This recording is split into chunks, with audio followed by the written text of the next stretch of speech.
What started as humiliation became the sweetest revenge when Margaret Chen walked into that courtroom, her black judicial robes flowing behind her, and saw the man who had destroyed her life sitting at the defendant's table, his face draining of all color as recognition dawned.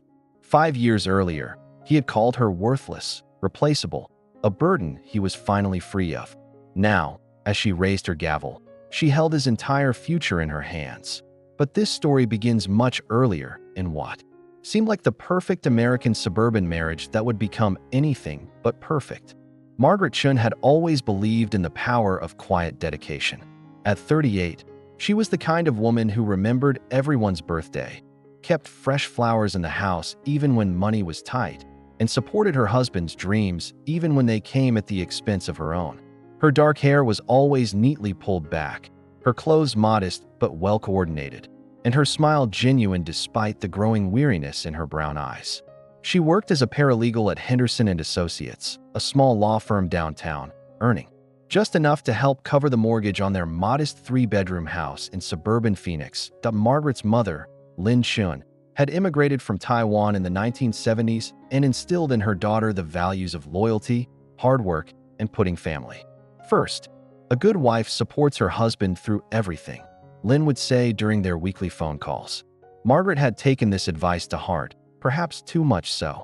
She had deferred law school when David's construction business needed startup capital, had put off having children when he said they weren't financially ready, and had maintained their social circle even when his drinking began affecting his behavior at dinner parties. David Martinez had been different when they first met 12 years ago at a community college night class. At 42 now, his once charming smile had developed a cruel edge, and his broad shoulders, which used to make Margaret feel protected, now seemed to loom threateningly during their increasingly frequent arguments.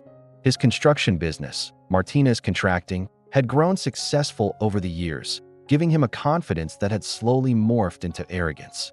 He drove a new Ford F-250, wore expensive boots, and had developed a habit of flirting with younger women at the local bars where he conducted business meetings. "You know, babe," David said one evening as Margaret prepared dinner, his words slightly slurred from his after-work beers. "Sometimes I wonder what would have happened if I'd married someone with more ambition. More fire, you know." Margaret looked up from the stir-fry she was making, his favorite dish. "What do you mean?" "I mean, look at you. You're almost 40 and still just a paralegal. My buddy Jake's wife just opened her own real estate office. Sarah Thompson started that catering business. What do? You file papers for other people." The words stung more because they echoed Margaret's own insecurities. "I've been supporting your business, David. I've been supporting us. And I was thinking about applying to law school next year, remember? We talked about this." David laughed, a harsh sound that filled their kitchen. "Law school?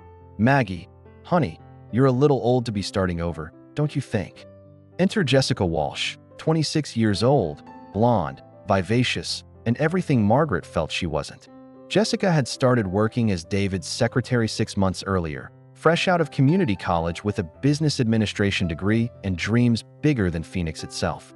She wore tight jeans that showed off her figure, laughed loudly at David's jokes, and had a way of touching his arm when she talked that made Margaret's stomach clench whenever she visited the office.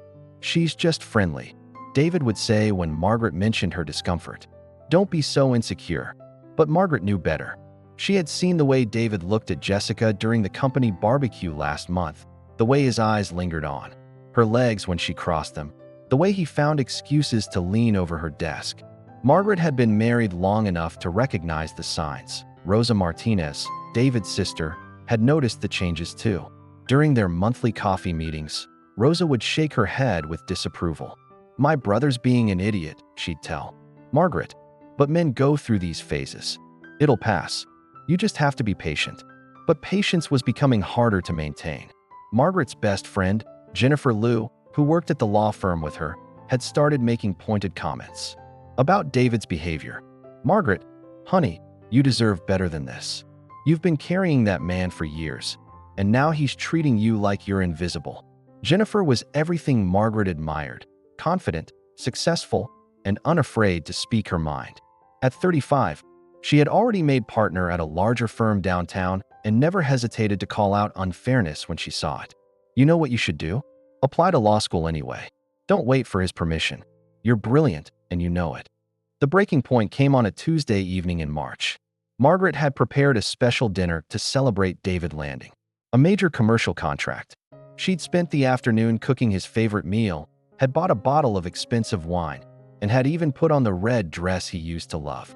But David came home 3 hours late, his shirt wrinkled and smelling of perfume that definitely wasn't Margaret's.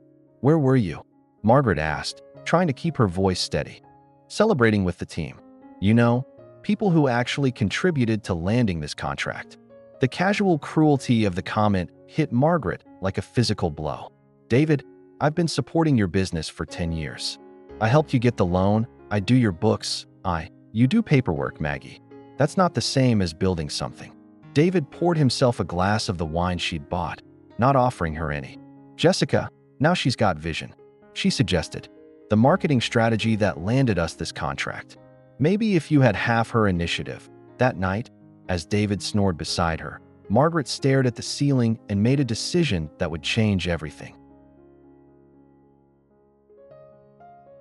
The tension in the Martinez household had become so thick you could cut it with a knife. Margaret had started documenting David's behavior, his late nights, his casual cruelties, but she told herself she was just being paranoid. The benefit of the doubt was a luxury she'd given him for years, even as the evidence mounted like thunderclouds on the horizon. "I saw David's truck at that new sports bar on 5th Street last night," Rosa told Margaret during one of their coffee meetings. "Around 9:30. Wasn't he supposed to be at the job site?" Margaret stirred her latte absently. "He said they had a last-minute client meeting." "Margaret, Mija, I love my brother, but I also know him. He's my twin, we shared a womb. I can tell when he's lying." Rosa reached across the table and squeezed Margaret's hand. "What are you going to do?" Before Margaret could answer, her phone buzzed. A text from David. "Working late again. Don't wait up." It was the 5th time that month. The next morning, Margaret arrived at Henderson and Associates to find Jennifer already at her desk, reviewing case files.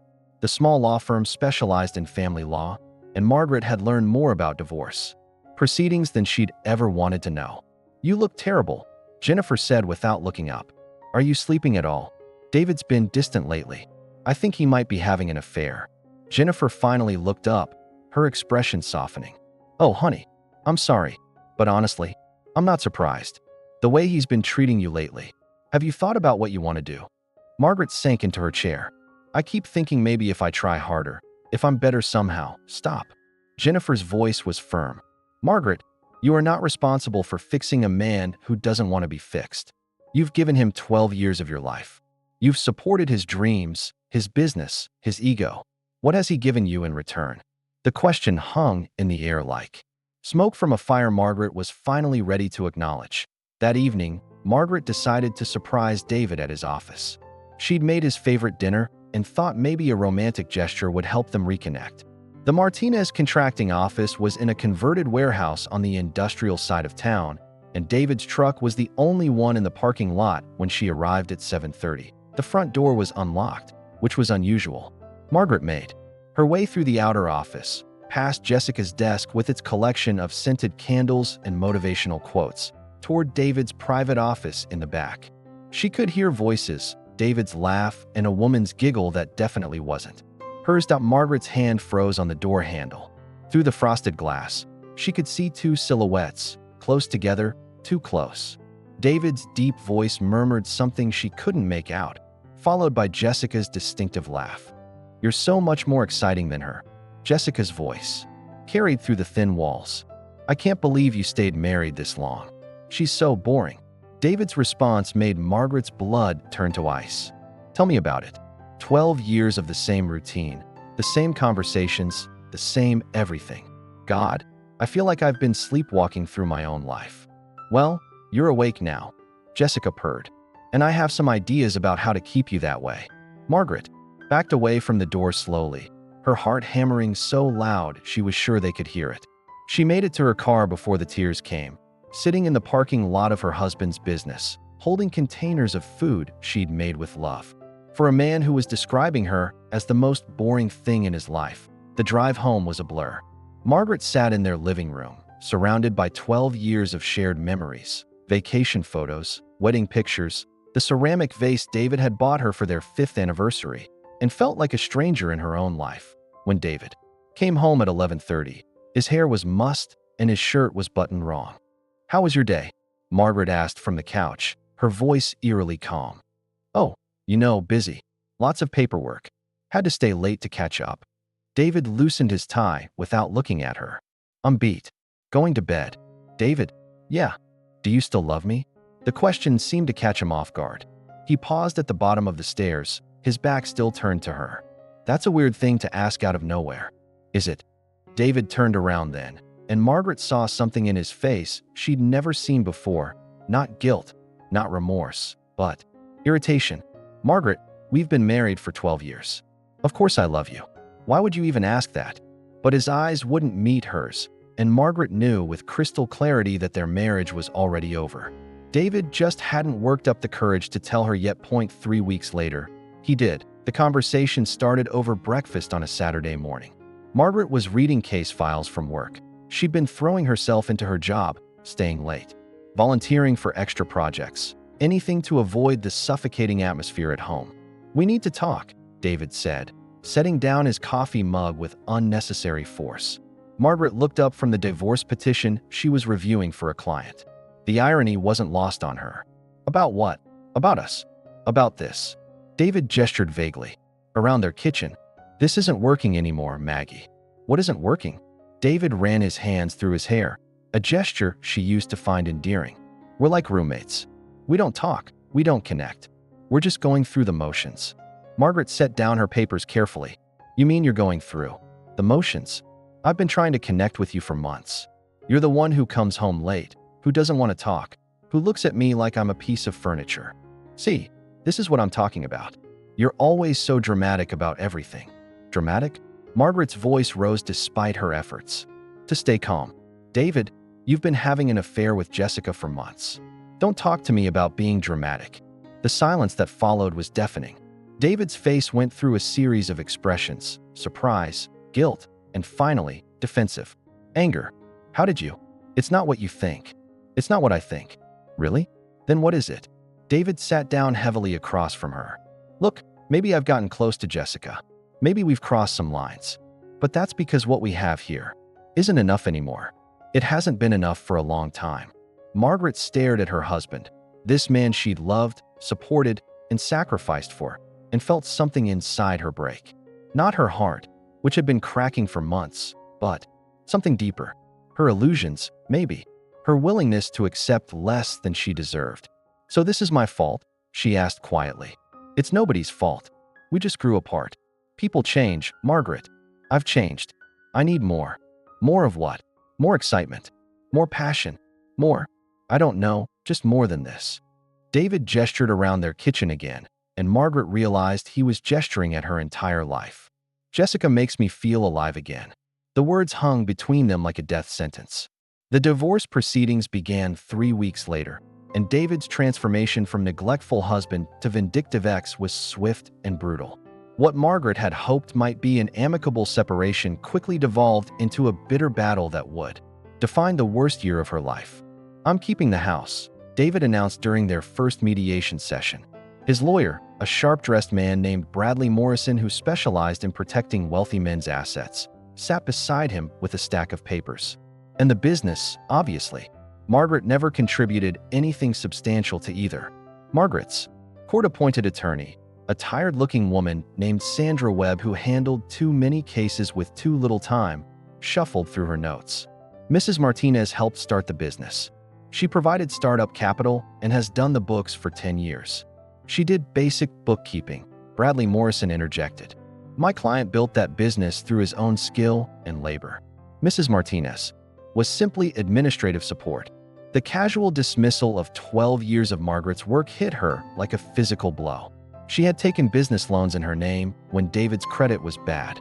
She had worked nights and weekends managing his accounts, had given up her own career opportunities to support his dreams, had been the one to suggest the marketing strategies that landed his biggest contracts.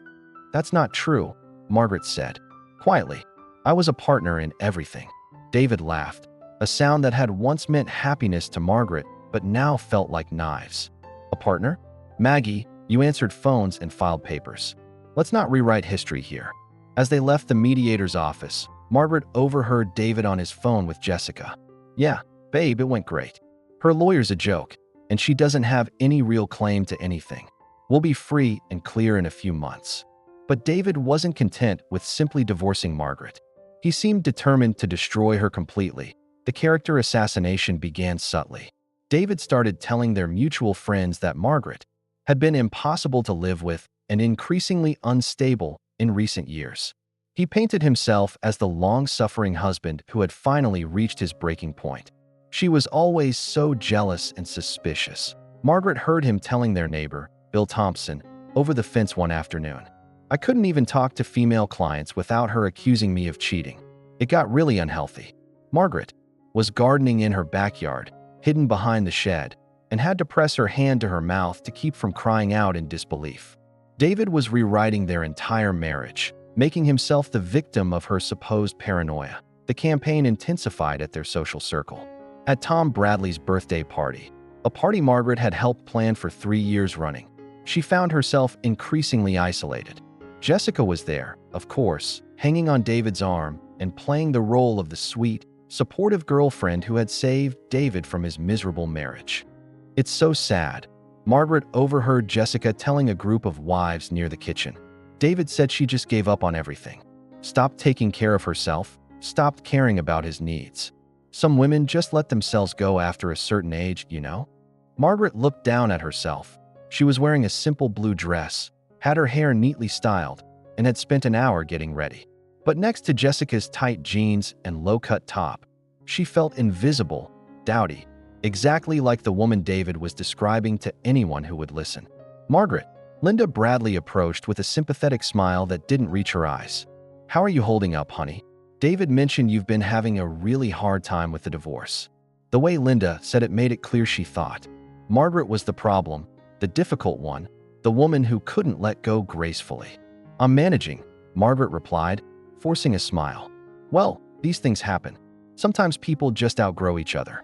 Linda's eyes drifted over to where David was laughing loudly with Jessica. David seems so much happier now. It's probably for the best, don't you think? Margaret excused herself and locked herself in the bathroom, where she stared at her reflection and wondered when she had become the villain in her own life story. The financial devastation was even worse than the social humiliation. David's lawyer had found ways to minimize her contributions to the business, arguing that her bookkeeping services were worth minimal compensation and that the business loans in her name were simply convenient arrangements, not investments. Your client signed prenuptial agreements. Bradley Morrison informed Sandra Webb during their next meeting. She waived rights to business assets and agreed to a limited spousal support arrangement. Margaret stared at the papers in horror. I never signed that. Your signature is right there, Mrs. Martinez, Morrison said with a cold smile, pointing to a document she'd never seen before. Dated 6 months before your wedding. Witnessed and notarized. Margaret's hands shook as she examined the signature. It looked like hers, but she had no memory of signing any prenuptial agreement. This is forged. That's a serious accusation, Morrison replied smoothly. Are you suggesting my client committed fraud? Because we'd be happy to have handwriting experts examine this document. Sandra Webb looked exhausted. Margaret, fighting. This could take years and cost more than you can afford. Maybe we should consider accepting their settlement offer. The offer was insulting. Temporary spousal support for 2 years, no claim to the house or business, and responsibility for half. The credit card debt that David had racked up during his affair.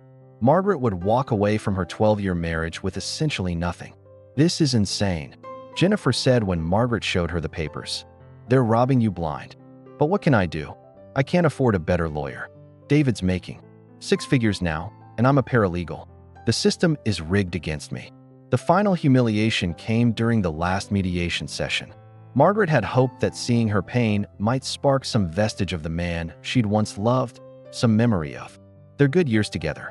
I want you to know this isn't personal, David said as they signed the final papers. Jessica waited in the hallway, and Margaret could see her through the glass door, checking her phone impatiently. I just needed someone who could keep up with me, someone with ambition. I had ambition, Margaret replied quietly. I gave it up for you. David shrugged. That was your choice. I never asked you to sacrifice your dreams. But he had.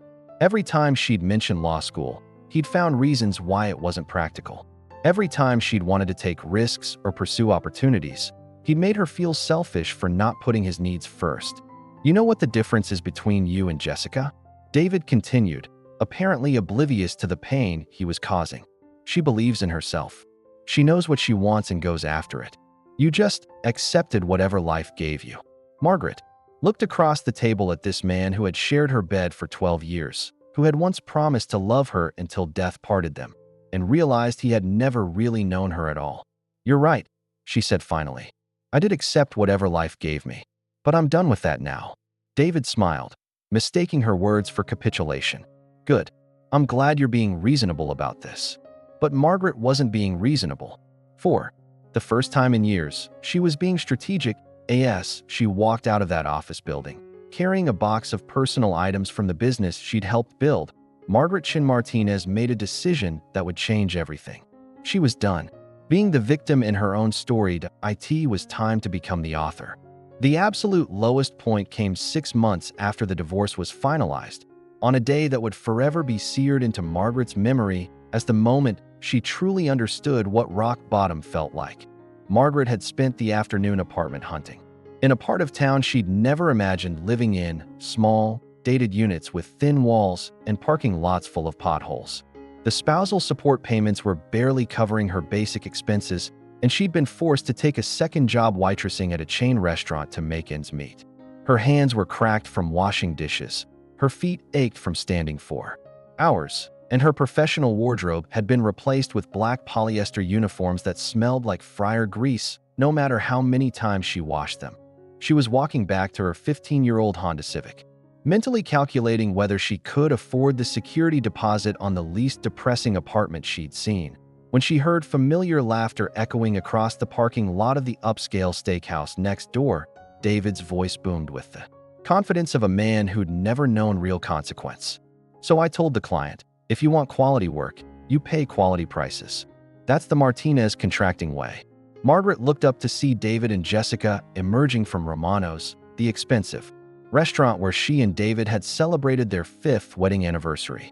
David was wearing a new suit, Italian wool, by the look of it, and Jessica was draped in a cocktail dress that probably cost more than Margaret's monthly grocery budget. Jessica's engagement ring caught the evening light, a diamond solitaire that had to be at least 2 carats. With them was another couple Margaret recognized, Bill and Linda Thompson from their old neighborhood. The same people who had once been her friends, who had attended barbecues in her backyard, who had celebrated holidays at her table. David, Bill called out jovially. How's married life treating you? David pulled Jessica closer, his hand resting possessively on her hip. Couldn't be better, man. Jessica here just landed us the biggest commercial contract in company history. 3 shopping centers. We're talking 7 figures. Margaret's breath caught. 3 shopping centers. That was the Patterson development project. She had done the preliminary research on that contract 2 years ago, had identified the opportunity, and prepared the initial proposal. It was her work that had made that contract possible. You're so lucky to have someone who really understands the business, Linda gushed to David. It must be such a relief after. She trailed off, but the implication hung in the air like toxic smoke. Jessica laughed, a sound like tinkling bells that made Margaret's teeth ache. David always says he wasted too many years with someone who didn't share his vision. But everything happens for a reason, right? If he hadn't gone through all that, he wouldn't appreciate what we have now. What we have now is a real partnership, David added, looking at Jessica with an expression Margaret remembered from their early years together. Jessica gets it. She understands what it takes to build something great. Margaret stood frozen beside her battered car, wearing her waitressing uniform under a coat that had seen better years, watching her ex-husband credit another woman with her own work and vision. The Patterson contract alone would net the company more money than Margaret had seen in her entire working life. But the worst was yet to come. Oh my God, Jessica squealed suddenly, looking across the parking lot. Is that Margaret? For pairs of eyes turned toward her, and Margaret felt like a deer caught in headlights. There was nowhere to run, nowhere to hide. She was trapped in this moment of absolute humiliation. "Margaret," David called out with fake friendliness. "Wow, look at you. How've you been?" Margaret walked over slowly, acutely aware of the contrast. She made against their group. They looked successful, polished, like they belonged in this upscale part of town. She looked exactly like what she was, a middle-aged divorced woman struggling to rebuild her life from scratch. "I'm doing well," Margaret lied, forcing a smile. "Working hard." "Where are you working now?" Linda asked with the kind of false sympathy that felt like salt in an open wound. "I'm still at Henderson and Associates," Margaret replied, not mentioning the waitressing job. "The law firm." "Oh, you're still doing that," Jessica said with a condescending smile. "How sweet that you kept your little job. David told me you never had much ambition beyond that." The casual cruelty of the comment hit Margaret like a physical blow. "Actually, I'm applying to law school next year." David laughed, the same harsh sound that had become so familiar during their last months together. "Law school? Maggie, we talked about this. You're 43 years old. Don't you think it's a little late to be chasing impossible dreams?" "Nothing's impossible if you really want it," Margaret replied quietly. "Come on," Jessica interjected, with mock concern. "Be realistic. Law school is incredibly competitive, and you'd be starting so much older than everyone else. Plus the expense. Can you even afford it?" The question hung in the air like a challenge.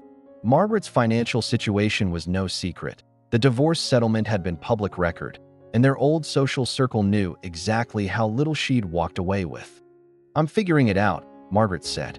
"Well, good for you for having dreams," Bill said with the kind of patronizing tone people use with children. "It's important to have goals, even if they're not realistic." "Speaking of goals," David said, pulling Jessica closer, "we have some news to share. Jessica's pregnant." The words hit Margaret like a physical blow. David had spent years telling her they weren't ready for children, that they needed to wait until the business was more stable, until they had more money saved, until the timing was better. There had always been another reason to wait. "Congratulations," Margaret managed, her voice sounding far away even to herself. "We're so excited." Jessica beamed, her hand moving to her still flat stomach. "David's going to be such an amazing father. He's already talking about expanding the house, maybe adding a pool. He wants to give our baby everything." Everything. He had never been willing to give Margaret. "We should get going," Linda said suddenly, perhaps sensing Margaret's distress. "Congratulations again, you too." As they walked away, Margaret heard Jessica's voice carrying back across the parking lot. "I feel so sorry for her. It must be so hard to watch your ex-husband move on to someone better. But honestly, she really let herself go, didn't she?" "No. Wonder David needed to find someone who could keep up with him." Margaret stood alone in the parking lot, her hands shaking as she fumbled with her car keys. Everything she had feared during those last months of marriage had come true. David hadn't just replaced her. He had erased her, rewritten their history to make her the failure and himself.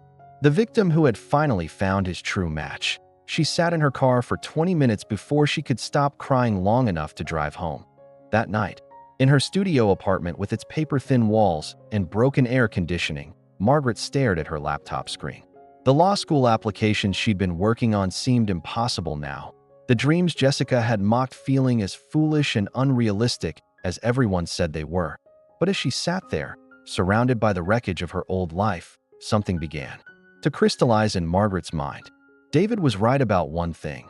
She had accepted whatever life gave her for too long. She had let him define her worth, had internalized his limitations and made them her own. But she was done with that now. What would you do in this situation?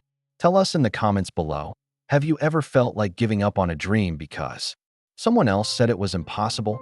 Margaret opened a new document on her laptop and began to type. Not a law school application, but something else entirely. A plan that it was time to stop being the victim of her own story and start being the hero.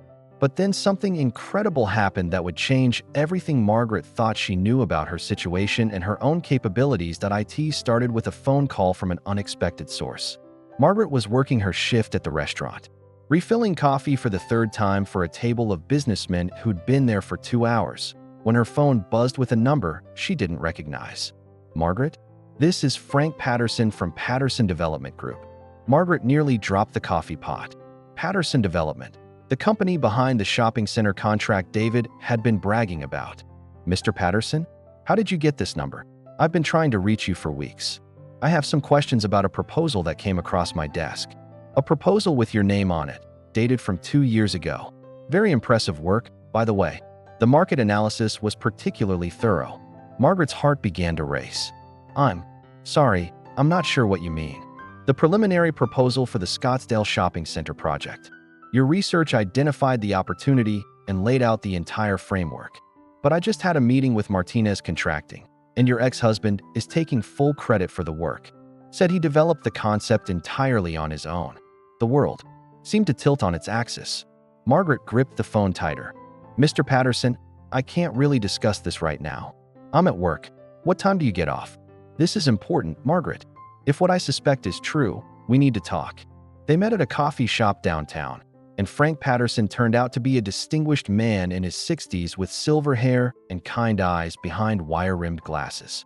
He spread several documents across their table, including copies of Margaret's original research and proposals. "I make it my business to know who I'm really working with," Patterson explained. "When Martinez Contracting presented their proposal, something felt familiar. So I had my people do some digging." "These are your reports, aren't they?" Margaret stared at the papers, her handwriting, her analysis, her signature. "Yes, but how did you?" "David submitted them as his own work. Changed the headers, removed your name, but the content is identical. Word for word." Patterson leaned forward intently. "Margaret, this is fraud. Commercial fraud on a massive scale." The revelation hit Margaret like a physical blow. Not only had David stolen credit for her work during their divorce proceedings, he was still using her intellectual property to build his business. "What does this mean?" "It means you have grounds for a lawsuit that could recover significant damages. But more than that," Patterson smiled, "it means you're exactly the kind of strategic thinker my company needs. Are you familiar with Patterson Development's in-house legal department?" Margaret's mind raced. "You're offering me a job? I'm offering you an opportunity. We have an opening for a senior paralegal with potential for advancement. Full benefits, competitive salary, and we'd be happy to provide tuition assistance if you're serious about law school." Patterson gathered up the papers. "The question is, are you ready to stop letting other people steal your thunder?" The job at Patterson Development changed Margaret's life overnight. The salary was triple what she'd been making, and Frank Patterson was true to his word about supporting her education. But more importantly, working with Patterson's legal team, Margaret began to understand the full scope of David's betrayal. "This is bigger than just the shopping center contract," explained Sarah Kim, Patterson's head legal counsel, as they reviewed the evidence Margaret had gathered. "Your ex-husband has been systematically using your work to build his entire business model. Look at these client proposals from the last 3 years. They all follow the same research methodology and presentation format you developed." Margaret stared at the documents spread across Sarah's desk.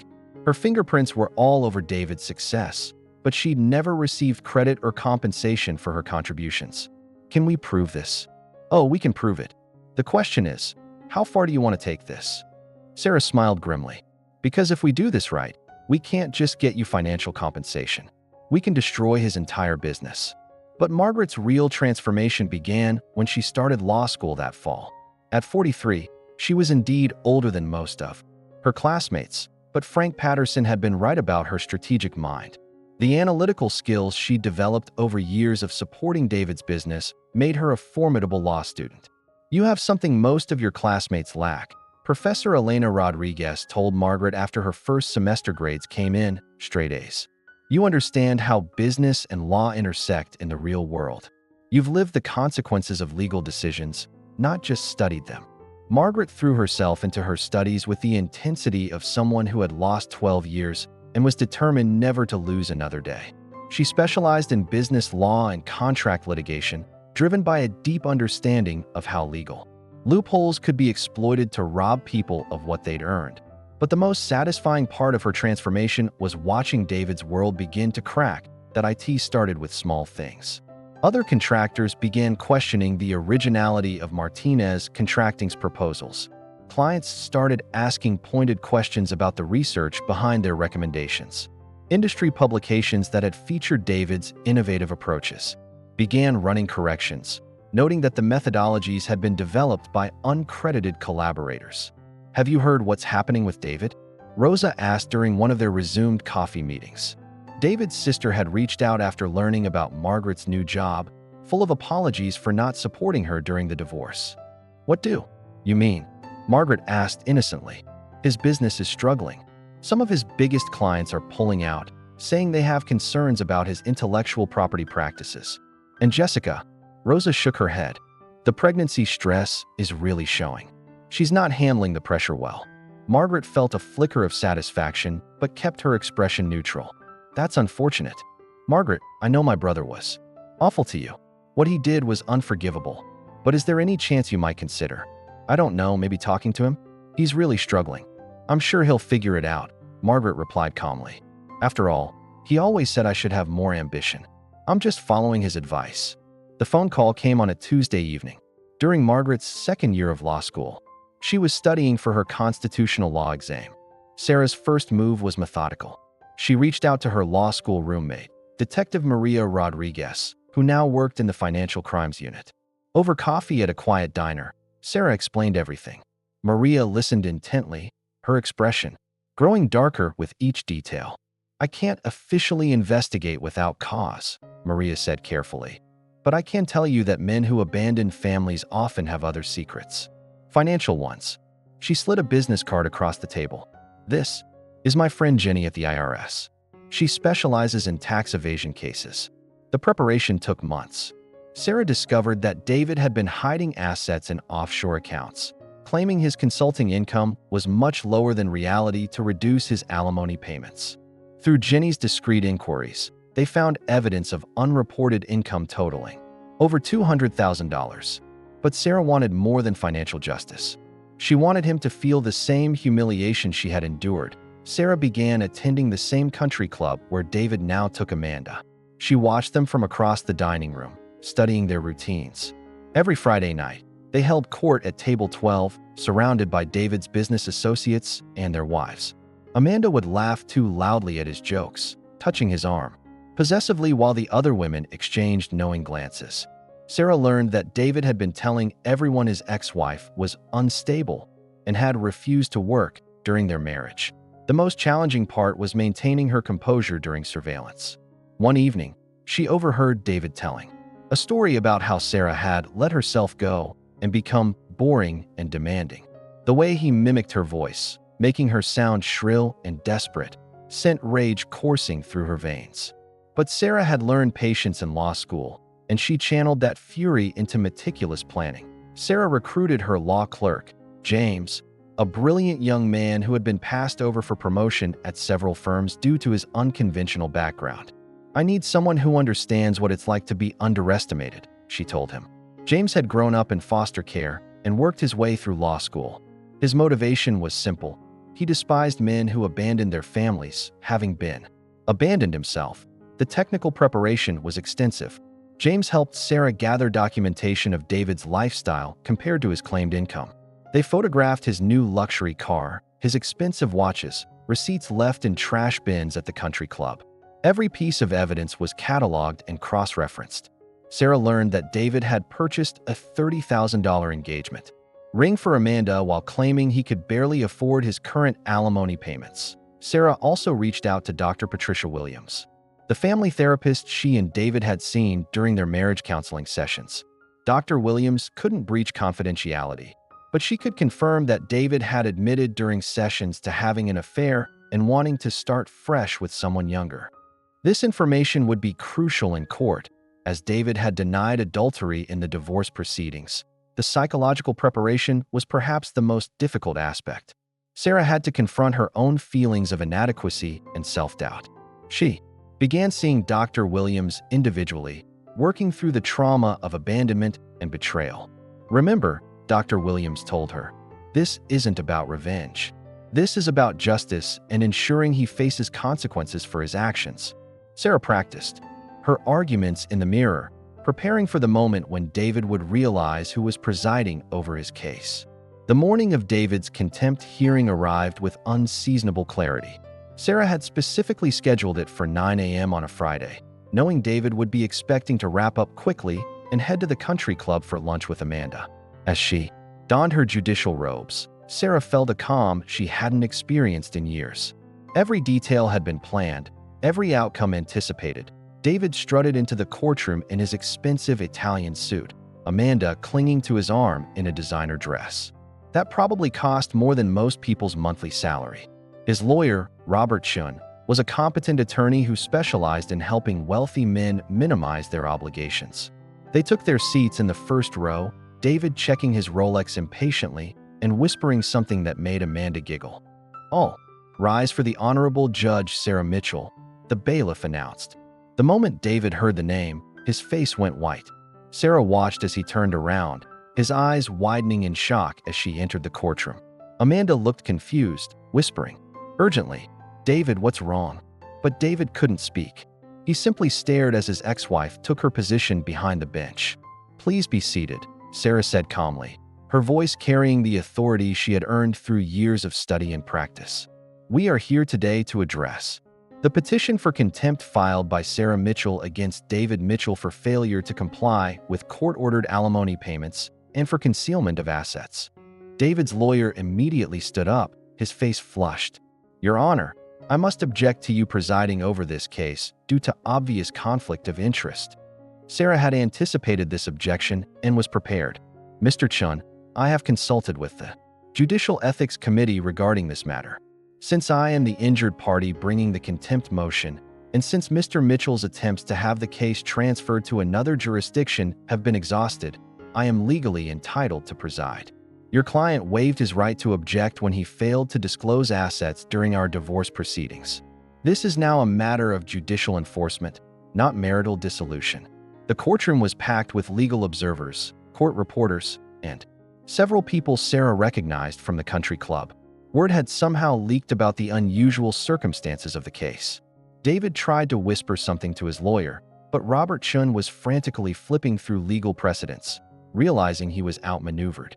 "Mr. Mitchell," Sarah continued, "you are charged with contempt of court for willfully violating the terms of our divorce decree. Specifically, you have failed to pay court-ordered alimony while simultaneously concealing income and assets valued at over $200,000. She nodded to James, who stood up from the gallery. "The court has appointed Mr. James Rodriguez as special prosecutor in this matter." Amanda finally understood what was happening and turned to David with fury. "You told me you were barely making anything. You said your crazy ex-wife was bleeding you dry." Her voice carried across the silent courtroom, and several spectators shifted uncomfortably. David grabbed her arm, trying to silence her, but Amanda shook him off. "Don't you dare touch me. How much have you been lying about?" James stood up and began presenting the evidence Sarah had helped him compile. Bank statements showing David's true income, photographs of his luxury purchases, testimony from the private investigator who had documented his lifestyle. Each piece of evidence was presented methodically, building an unassailable case of deliberate deception and contempt. "Furthermore, Your Honor," James continued, "Mr. Mitchell has been telling associates and friends that his ex-wife was unstable and refused to work, when in fact she was attending law school full-time with his knowledge and alleged support. We have witnesses prepared to testify about these defamatory statements." David finally found his voice. "Sarah, you can't do this. This is insane. You're a judge now. You should understand." Sarah's gavel came down hard. "Mr. Mitchell, you will address this court properly or be held in additional contempt. You are not speaking to your ex-wife.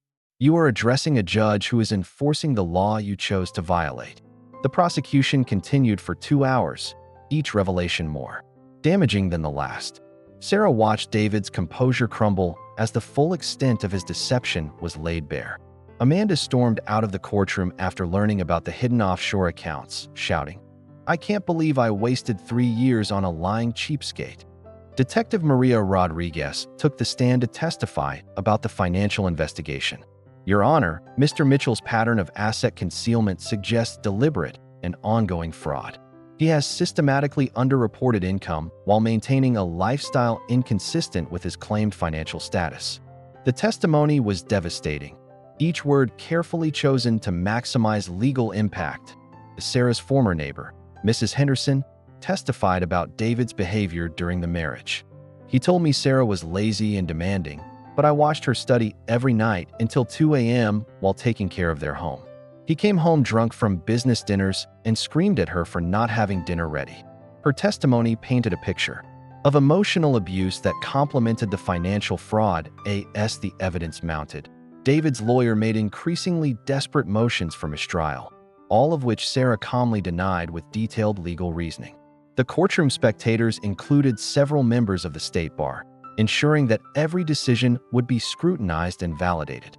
Sarah's handling of the case was textbook perfect, giving David no grounds for appeal. The final blow came when James presented evidence of David's statements to his employer about his expensive divorce being used to justify higher consulting fees with clients. Mr. Mitchell essentially profited from lying about his obligations to his ex-wife, charging clients more while paying her less than court-ordered amounts, James explained. When it came time for sentencing, Sarah looked directly at David for the first time during the proceedings.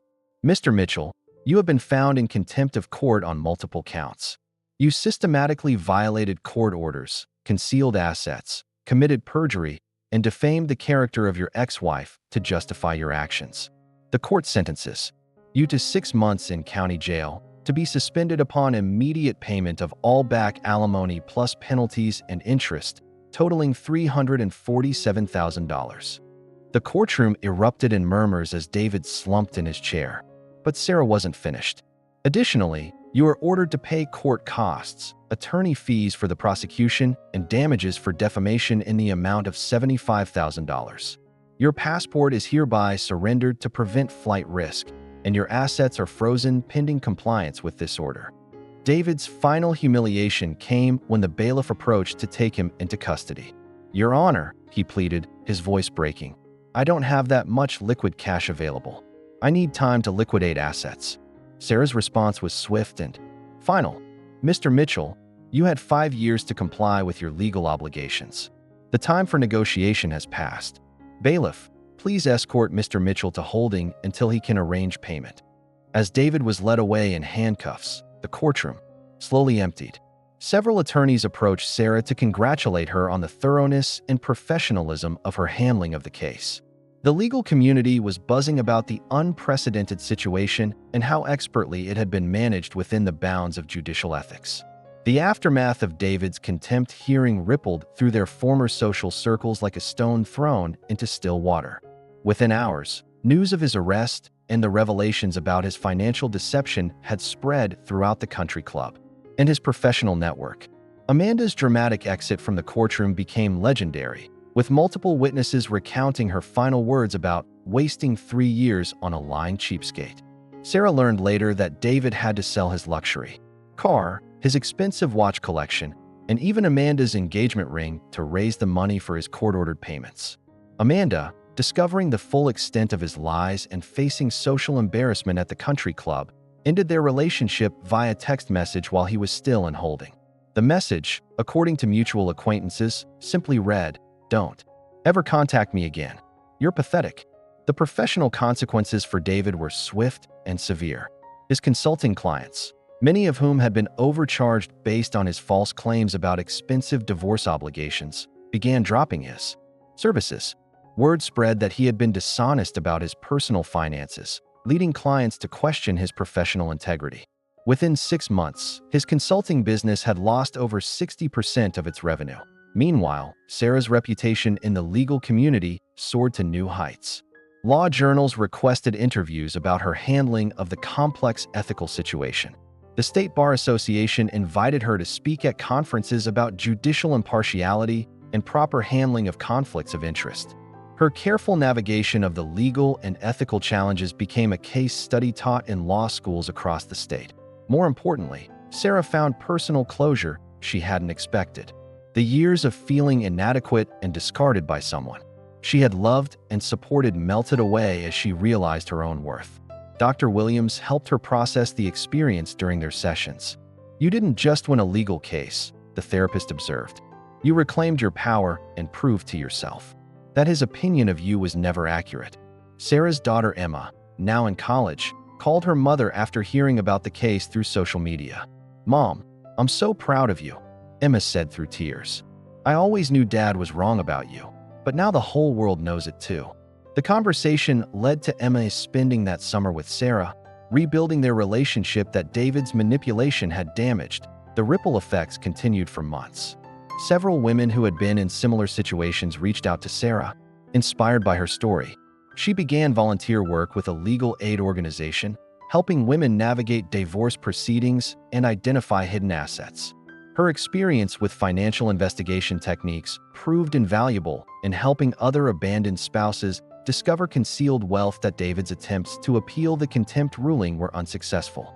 Every legal brief his attorney filed was met with detailed responses from the court record, showing that proper procedures had been followed and all ethical guidelines observed. His claims of judicial bias were dismissed when it became clear that Sarah had consulted with ethics committees and followed established precedents for similar situations. Perhaps the most satisfying outcome was watching David face the social consequences of his actions.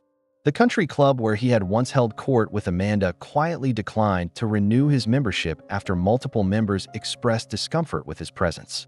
His former friends, discovering they had been lied to about his finances and his ex-wife, began distancing themselves from association with him. 6 months after the hearing, Sarah received an unexpected phone call.